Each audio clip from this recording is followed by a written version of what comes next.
We've had a chance to talk to a lot of elders, spiritual leaders, traditional knowledge holders, traditional food producers, all throughout North America, but also around the world.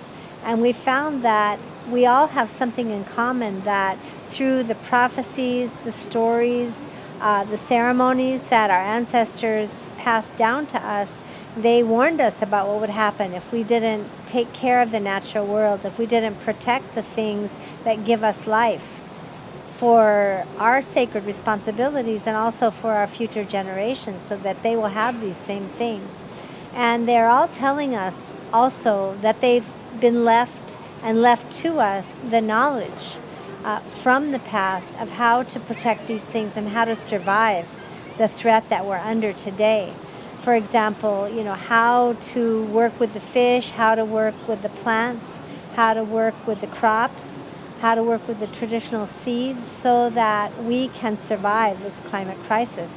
In our communities, we've been able to set up trade relationships through 2 international corn conferences and a lot of visits with other Indigenous peoples that use corn, which is all the way from South America into southern Canada and out through the Pacific and the Caribbean.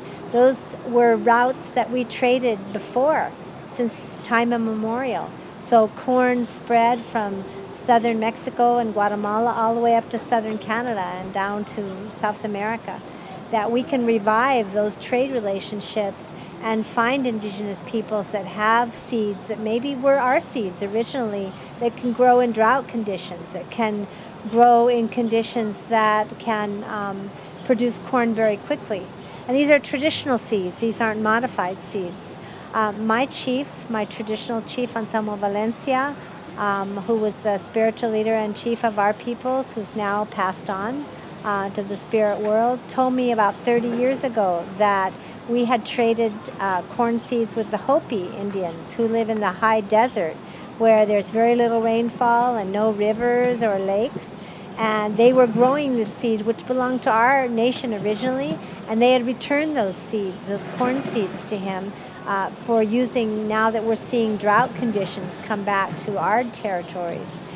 We also found farmers that had a kind of seed that grew from planting to maturity in only 40 days. And that's very important for Indigenous peoples that are seeing very unstable weather conditions. Their growing seasons and growing length of time are threatened because of all the changes that we're seeing in the climate. So we need to talk to our elders, learn those ways again, bring back our traditional seeds that can withstand climate change, drought, and extreme weather conditions. Listen to the traditional stories and start to revive those ways and that knowledge that we're seeing exists in all of our communities. But a lot of times our young people, they all go to school now, they don't learn directly from our traditional food producers, their grandparents, like they used to. We need to find ways to revive those programs so that our elders are passing on that knowledge about survival skills, whether it's gathering, whether it's fishing, whether it's hunting, whether it's farming, and how to use what we traditionally were given to be able to adapt to what's coming.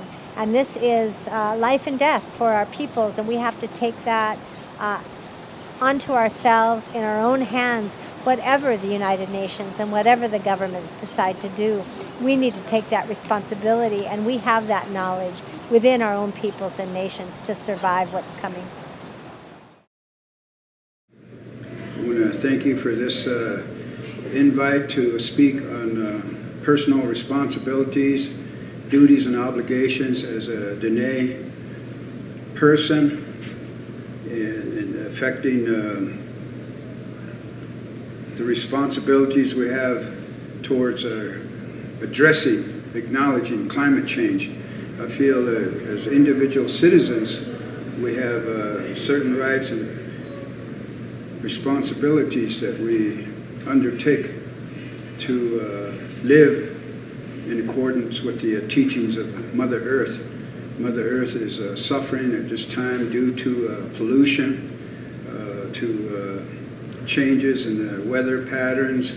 I feel that she is asking for prayers. She is asking for vigilance and having our responsibility to observe. We cannot continue to engage in this pollution of the air and water, just Mother Earth, which results in the weather, the temperatures, the waters, the hurricanes, the tornadoes reacting in those forms. It's Mother Earth telling us we got to change our lifestyle, and that comes with us as individuals. And I feel that the Native Americans, Dene people, have a message to the world. If the world would only listen, that the indigenous people have a message to the world. And those of you who are listening to this, think of the responsibilities we have to keep Mother Earth clean, keep the water and the air clean, and not engage in any type of pollution and destruction.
The most specific examples that, as someone that goes out and does traditional food gathering, roots and berries, and salmon fishing, we've seen some real dramatic impacts into the salmon runs, dying off of fish because of high water temperatures, really impacting the fishery and how we take care of that first food that's a gift to us, as well as our roots and our berries.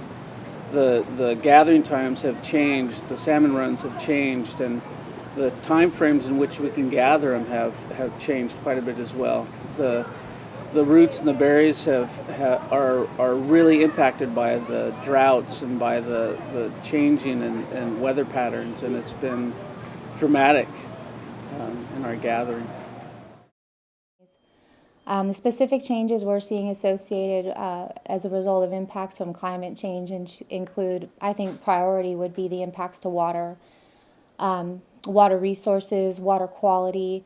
Again, water is the basis for, it's an integral component of the survival of all species, so I really think that water quality is probably one of the most important impacts occurring. The tribe has profound water resources located within the region.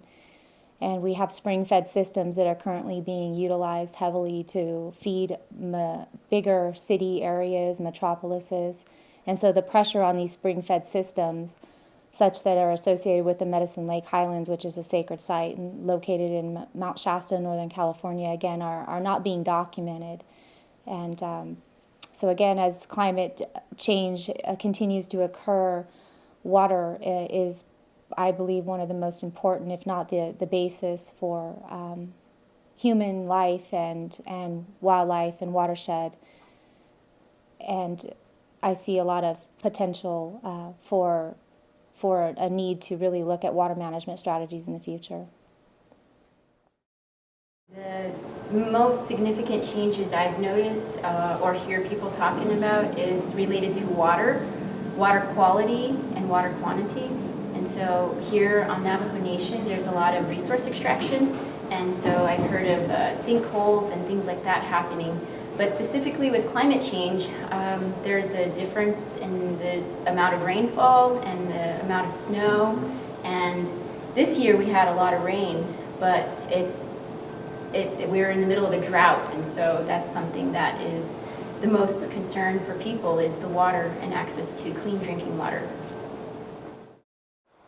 Some of the changes and impacts that we're seeing in terms of climate change in the Pacific Northwest include severe drought conditions, impact to salmon populations throughout the Columbia River Basin in the Pacific Northwest. We're seeing increase in fire, severe fire, catastrophic fire impacts in the Northwest. We're seeing impacts and changes in terms of plants and animal diversity and their migrations. We're seeing earlier plant growth in terms of their spring growth period. So we're seeing a huge impact, particularly in the Northwest. We're seeing increased ocean acidification, which is affecting all ocean life, particularly salmon populations. We're seeing storm surge and erosion of ocean and coastal areas. So we're seeing a lot of impacts, and Indigenous people are directly affected by them.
I think that the United Nations could support the federally recognized tribes of the United States by helping them and empowering them with their inherent rights. The indigenous communities in the United States are familiar with their landscapes. We have traditional ecological knowledge that is beyond Western science. And if these nations were allowed to address their land without the obstacles created by the bureaucracies of the United States, they would be much more effective in addressing the health issues associated with the land. In particular, my community has traditional ecological knowledge associated with the hunting and gathering, and we are a buffalo culture historically. The buffalo have been removed from the Great Plains for about 150 years. But up until that time, about 80 million buffalo roamed this ecological area and defecated across these Great Plains, leaving a diversity of microbes that have a symbiotic relationship with the plant communities. It doesn't cost money for wildlife to exist, but it costs money to plant crops or other plants to sequester carbon, which is the cause of our global warming and climate change here on our planet. So if we were allowed to reestablish buffalo in these areas, we would greatly enhance the growth of vegetation and indigenous species, and in that respect heal the ecology that's been degraded from our economic practices in the United States. The carbon would then be sequestered and captured free of charge, and this would reverse climate change. So that's an example of the traditional ecological knowledge that indigenous communities could implement if not hindered by the obstacles created by the United States. Well, I think it's been a proven fact that projects such as dams not only displace indigenous communities, but they destroy important landscapes and ecology. We have situations where corporations are allowed to come in and decimate the land and drive out indigenous communities that help that land continue to flourish and sustainable, trees which create oxygen, which we all need to survive. So there's a lot of things that countries and the United States could do, along with just basic reduce, reuse, recycle, and refuse. The United Nations must establish an agreement with the countries that are parties to the United Nations climate change treaty, so that they reduce continuing atmospheric temperature rises above 1.5 degrees Celsius. We think it's very critical that we begin to stop the increase in greenhouse gas emissions immediately and schedule targets that countries throughout the world can meet, number one. And number two, the United States has to uphold their treaty obligations with tribes throughout the country to protect the environment and to be able to provide treaty-protected resources, access to our traditional fishing, hunting, gathering areas, as well as our lands and waters. So the United States has an obligation to also consult and work with tribal governments as they go into the United Nations Climate Change Summit in Paris. Very simply, for the United Nations, I think for them is to just do what they said they were going to do. In 2007, the Declaration on the Rights of Indigenous People was passed. Implement that. Don't just say the words. Find ways to implement that. And if every country in the world has already signed on, hold them to those laws and help us to come back within the natural laws. And obviously, keep the oil and the gas in the ground. No more digging up of the things that naturally belong to the earth herself. No more commodifying the waters and selling them. No more telling us that the very air itself is for sale through carbon trading. Those carbon trading things kill us when we live under the refinery and they're doing a carbon trading with somebody in Australia and saying, okay, we're going to plant trees here, in 30 years they'll produce oxygen, so today at ConocoPhillips then we can produce that much emissions, because that's going right into the lungs of my grandbabies, right into the lungs of my elders, right into the heart of our culture. Stop that. I think that there needs to be a good relationship between all the governments and all the nations. It doesn't matter the size of them, whether you're one of the larger nations in this world or you're one of the smaller indigenous groups and indigenous nations in this world. There needs to be really some good dialogue as to what impacts those communities and what changes are going on that impact the environment. The environment has a lot to do with sustaining the people from a food source, from a health perspective, and I really think that there needs to be open dialogue so there's an understanding about all the decisions that are made and how they impact the communities, health-wise and food-wise.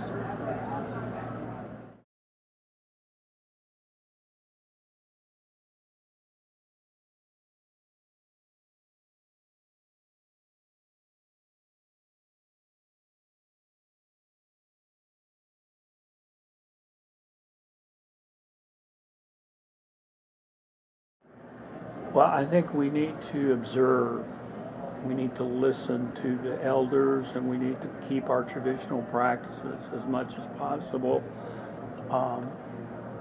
We've had to make changes through the years. We've had to adapt, and we were able to still provide our traditional ways and our foods. And we really need to teach our young people, teach our communities, how to do that, how to basically grow food, what to look for, what did our ancestors do, like keep elders' councils available that can recall and maybe even use some old media that's available. I mean, that's starting to come out now that they've had tapes that were filmed back in 1930s and 40s about different cultural things. Maybe we can look at that and see how to adapt. I think traditional knowledge is quite important, especially because the main effects or the brunt of the force is on people that live close to the earth. And that's certainly true of indigenous peoples all around the world. And indigenous people that lived on particular pieces of land for thousands of years, they know the area and adapted to climate change in the past. So it's a repository of knowledge that should be looked into and used by governments, including the UN.